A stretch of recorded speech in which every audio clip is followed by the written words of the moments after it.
Pourquoi avoir voulu écrire ce livre sur Brad Pitt? Parce que c'est vrai que on a été étonnés de vous voir écrire un livre sur Brad Pitt.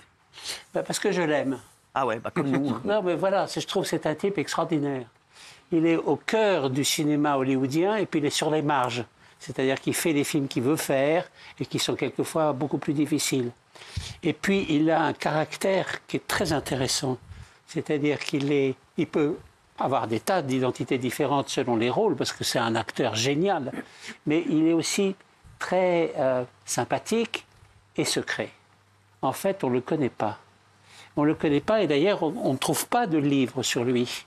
Rien, on ne publie rien depuis au moins 25 ans. Pourquoi? Parce qu'il est très, très secret. Et il est très secret parce qu'il est très pudique et, à mon avis, très sensible. Donc, en fait, c'est un homme comme on les aime, c'est-à-dire solide, courageux, aventureux, fiable et en même temps un très, très grand acteur. Ça fait beaucoup de raisons. J'ai reconnu Raymond également dans votre non, mais c'est vrai. Dans la description, si. Fiable, hein. Est-ce que vous le connaissez personnellement ou pas? Non, je ne le connais pas. C'est ça je ne le connais pas et je pense que c'est même mieux que je ne le connaisse pas.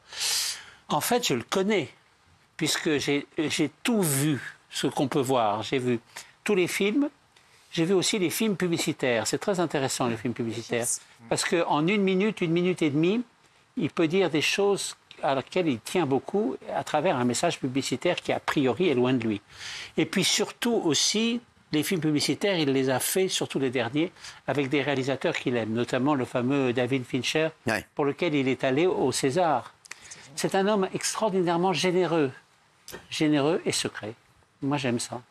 Peut-être qu'il va peut-être lire le livre. Hein. Il va peut-être apparaître, là. Alors,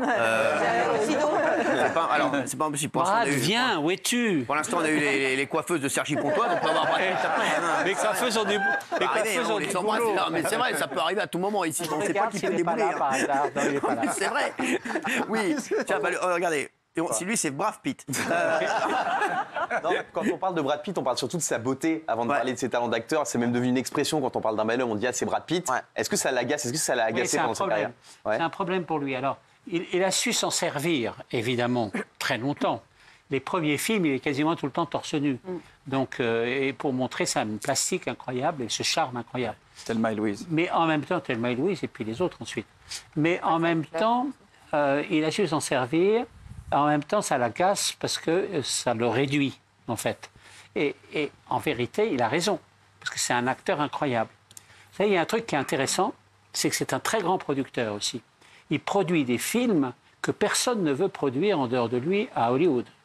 Et notamment, le dernier film qu'il a produit, c'est Blonde, c'est-à-dire La vie de Marilyn Monroe, réalisé par son pote Frédéric, qui est un cinéaste génial, fâché avec tout le monde à Hollywood parce qu'il a un caractère insupportable et donc il ne tourne que quand Brad Pitt le fait tourner. Ils ont fait 2 films ensemble, notamment le fameux l'assassinat de Jesse James, où il est absolument génial. Mais en vérité, Frédéric, il ne tourne pas. Il tourne avec Brad. Et ensemble, ils ont fait ce film Blonde, qui est la vie de Marilyn Monroe, qui est passé sur Netflix, qui est absolument génial, incroyable, vraiment un film incroyable. Et en même temps, quand on voit le film, on se dit que c'est un peu une autobiographie de Brad. C'est-à-dire que Marilyn Monroe, elle était la beauté, le charme, la réussite professionnelle incarnée, et en même temps, elle était tellement malheureuse qu'elle en est morte. Je ne dis pas que Brad est aussi malheureux, mais je veux dire qu'il est aussi insatisfait de l'image que l'on donne de lui très souvent. Peut-être pas, peut-être que je fais la psychanalyse de bazar, mais j'ai le sentiment que je ne suis pas loin de la vérité. Et je pense aussi qu'il y a une chose qui est intéressante, c'est le fait qu'il vienne beaucoup en Europe actuellement. C'est vrai. Il vient beaucoup en Europe. Le fait qu'il fasse cette chose incroyable de venir au César soutenir son pote, quand même, c'est incroyable. Alors, vous avez dit je ne le connais pas, il ne me connaît pas, mais peut-être s'arrêtera-t-il sur cette bouteille à la mer en découvrant qu'il a un ami quelque part en France qui l'aime, l'admire et le comprend. Oui. Moi, je suis en train d'écrire un livre sur Kim Kardashian. Elle va découvrir qu'elle a en France, qu'il aime bien. Non, mais c'est vrai, peut-être qu'en plus, je le pense, je pense qu'il peut, parce que moi, je suis sûr que ça peut... Il aime la France, il aime la culture française. Il a surtout envie de tourner de meilleurs films. Ouais, c'est ça. Alors, il fait de qualité.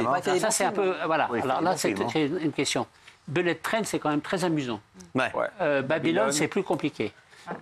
Et en fait, j'ai le sentiment, mais peut-être que je me trompe, mais je ne crois pas. Le bouquin quand même donne un certain nombre de pistes sur ce sujet. J'ai le sentiment qu'il est en train de chercher en Europe un événement qui, un peu comme quand Burt Lancaster a tourné Le Guépard. Bien sûr. Appelé.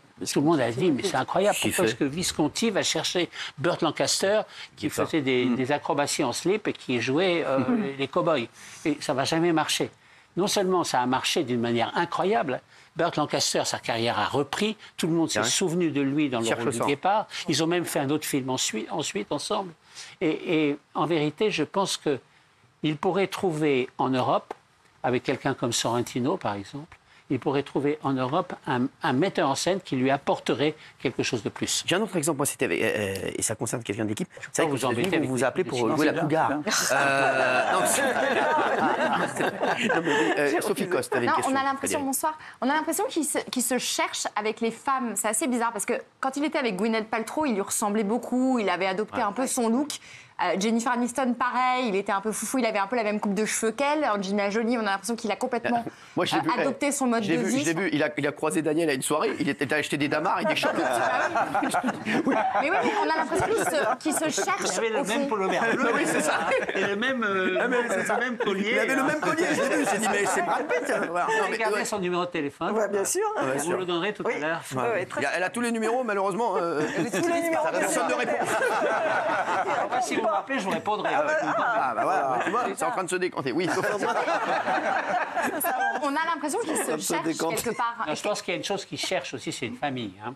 Oui, la famille, mais il a complètement fusionné en fait avec le mode de vie d'Angelina Jolie. Finalement, quand il a adopté les enfants, Pardon etc. On n'est pas remis de cette rupture. Ouais, de vous dites toute qu'elle façon. l'a Alors, ce rendu qui, fou, d'ailleurs. ce qui est d'ailleurs assez fascinant, c'est une des raisons pour lesquelles aussi moi je l'aime et je trouve qu'il est admirable, c'est que Jennifer, c'est un sérieux. Toutes les semaines, il y a un truc nouveau. Ouais. Elle emmène les enfants à l'école, elle fait ceci, elle fait cela, etc. Lui, rien. Pas un mot sur leur séparation. Non, sur Rien. Angelina Jolie, mais pas sur Hein Jennifer Aniston. C'est-à-dire, il y a une dignité chez lui quand même, une sorte de pudeur qui, moi, me touche beaucoup. Et je pense en plus que vraiment, il l'a profondément aimé. Et il a vraiment espéré. Laquelle des deux Angelina. Angelina, oui. Vous pensez que c'est pensez que quelle femme il a le plus aimé? Jennifer ou Je ne peux Angelina? pas, ça, il faudrait lui demander. Bah, je- Ouais. En tout cas, c'est pas moi. Non, mais c'est vrai, moi je pense que Jennifer Aniston, ça reste son grand amour. La baisse. Il y a eu un... Oui, et justement, sur Jennifer Aniston, vous racontez qu'en fait, c'est le fait de ne pas avoir d'enfant avec elle. Il tente Alors, tout c'est ce ça, qu'on mais a finalement, dit. inéluctablement, ça conduit à la rupture. Oui, c'est ce qu'on a dit, et elle s'est beaucoup rebellée contre ça en disant, mais écoutez, notre relation, ce n'était pas uniquement ça, et c'est un peu me diminuer, dit-elle, et elle a raison, que de dire que ça n'a pas pu continuer parce que je ne voulais pas d'enfant. Ce n'est pas vrai, dit-elle. À ce moment-là, je ne pouvais pas en avoir, et voilà. Mais c'est rien de plus. Et j'ai plutôt tendance, compte tenu de tout ce que j'ai pu lire sur elle et de l'avoir vue, j'ai plutôt tendance à la croire. Est-ce que il est dragueur, Brad Pitt, ou pas? Je ne crois pas. Ah ouais. Je crois qu'il a été dragueur dans les périodes intermédiaires. Ah ouais. Dans les périodes où il est seul, effectivement. Sinon, il est fidèle. Je pense qu'il est fidèle quand il est avec la femme. Tu n'as vraiment rien de Brad Pitt. Raymond, éclairez-nous. Est-ce que Brad Pitt est fidèle? Non, mais moi, je ne peux pas croire qu'il est resté fidèle toute sa vie, quand même. Il non, est envoyé il par a- toutes les femmes du monde entier. La preuve, il a eu plusieurs femmes. Mais vous savez, on peut avoir toutes les femmes du monde entier et puis En ne désirer pas qu'une, hein. forcément s'y intéresser à Bien sûr, je suis d'accord. Alain Delon a C'est Si vous un regardez la exemple. vie d'Alain Delon, il a eu quoi, C'est vrai. 4-5 femmes Exactement. importantes dans sa vie, Ah oui. dont Romy Schneider. Belmondo aussi. Regardez, non, mais c'est vrai que Les hommes les plus beaux, les plus séduisants, ceux après qui tout le monde court, ils sont généralement assez pudiques, assez réservés.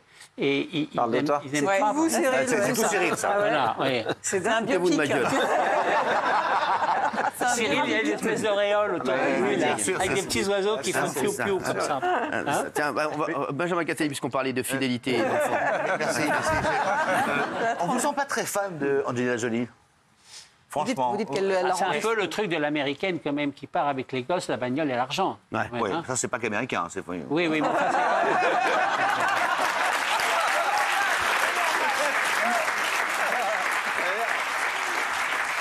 c'est un peu ça quand même. Ça arrive aussi à Argenteuil. Mais il y a un truc qui vous dérange chez elle, franchement. Il y a Chez un elle truc, oui, il y a un truc qui vous plaît pas. Mais il l'a rencontrée et tu dis que c'est une menthe religieuse Voilà. en plus. Tu l'as trouvée très froide. Je l'ai trouvée froide, mais je ne vais pas non plus. C'est pas parce que je l'ai vue 5 minutes que je peux faire un jugement. Non, c'est dans la manière dont les choses se passent et dont, d'un côté, il y a un opéra qui se déroule et de l'autre, il y a le silence. Moi, dans ce genre de circonstances, ce qui me touche le plus, c'est le silence. Et vous dites que Brad Pitt, vous le sentez dépressif, et vous dites entre dépressif, on se reconnaît. Qu'est-ce qui vous fait dire que Brad Pitt, il a quelque chose de dépressif en lui? Alors, ce qui est intéressant, c'est qu'il est très, très pudique, donc il fait très peu de confidences sur ses sentiments, sauf depuis 3 ou 4 ans, où il a donné des interviews absolument remarquables à des journaux qu'on ne lit pas énormément, qui ne sont pas qui sont des journaux plus secrets comme ça. Hein, et où là, il a aussi posé pour des photos. Et en posant pour des photos, on a même fait des films. Et des films sur les séances de photos. Et des films sur ces séances d'interview. Et on s'aperçoit que chaque fois, il se confie, quoi. Il dit qu'il traverse une période difficile. Et ça fait assez Le longtemps que ça pauvre. dure. Non, mais le pauvre, ouais. oui. Consoler. Non, mais je veux pas. Non, mais au je niveau ne vais pas faire une chose qu'il ne fait pas, c'est-à-dire je ne vais pas pleurer pour lui. Je dis simplement que c'est intéressant de penser que l'acteur le plus célèbre au monde n'est pas un simple produit lancé comme un gadget. Justement, j'ai une petite question. Tiens, Guillaume, par exemple, tu es sur une île déserte. Ouais. Il y a Brad Pitt, Ouais. et il y a une femme qui te plaît pas du tout. Ouais. Tu vas vers qui? Brad Pitt, bien sûr. Ah, vraiment? oui. Ouais, c'est sûr. Bien sûr. Vous en parlez avec George Bah oui. Clooney, justement, dans le livre. Vous dites que George Clooney est tellement fan de Brad Pitt qu'il dit si j'étais une femme, si j'étais lesbienne, en fait, je me mettrais avec. Oui, c'est un peu avec Brad compliqué. Pitt. Il pourrait Oui, il simplement pourrait dire très si bien dire j'étais que c'est gay. C'est marrant comme ils ont un problème avec ça. Il faut toujours qu'ils compliquent. C'est vrai que tu as raison. Assumer le truc. Ouais. Non, mais Guillaume, toi, et toi, Raymond? Moi, je pense que La question, la réponse, on la connaît. On la connaît. Moi, avec Brad Pitt, hein, si c'est une femme qui me plaît pas. Ça, Non, je prends la femme qui me plaît pas. léger. Ah ouais Ah ouais? Ouais, je pense ça. Moi, ce qui me fascine dans l'histoire aussi de sa relation avec Jennifer et de George Clooney, c'est que George Clooney a épousé une femme qui n'a rien à voir avec le monde du spectacle et des variétés. Il a épousé une femme performante, extraordinairement performante, une grande avocate internationale, qui n'a pas besoin de lui. Ouais. Et donc, ils sont à égalité. Ce qui expliquerait peut-être, en tout cas, la qualité de leur relation. Tandis qu'avant, ils n'étaient pas forcément à égalité, ils étaient en compétition dans le même monde.